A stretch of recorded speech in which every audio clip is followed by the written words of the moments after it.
Welcome back, first graders. This is one of my favorite lessons called Gyotaku.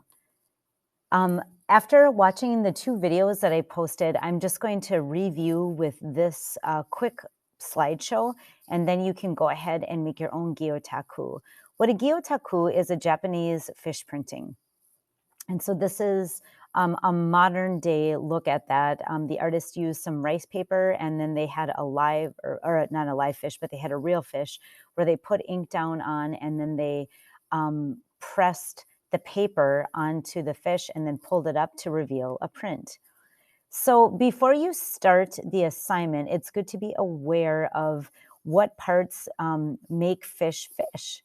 So fish obviously look different than all kinds of animals. And if we're going to be making a fish, then we should be able to name some parts and make it easy for people to see what kind of fish we're going to make.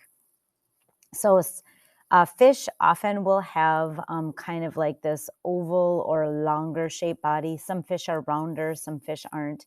They have scales, they have fins on their back, fins below, sometimes one, two. There's a fin over here. There's a tail fin. And these fins look very different in shape often from each other. Not always. This is just one kind of fish I'm showing you right now. And the scales can be even different from the top of the fish down to the bottom of the fish. Fish have gills. Fish have lips. Fish have eyes. And then this is the whole fish head. Here, the artist did the print, and then you can see that there is the signature on there.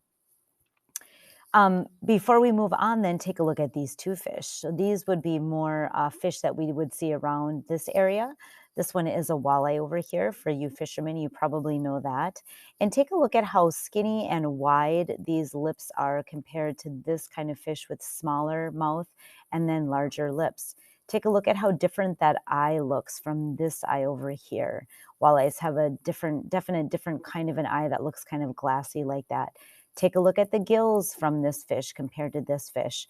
The scales on top and bottom compared to the scales on top and the bottom here. And then also take a look at how different the fins look from the bottom and the top to the top and then the bottom. This fish has kind of a tail with another tail on it, and this fish has more of a pointy tail on the back, feeling kind of like triangular more.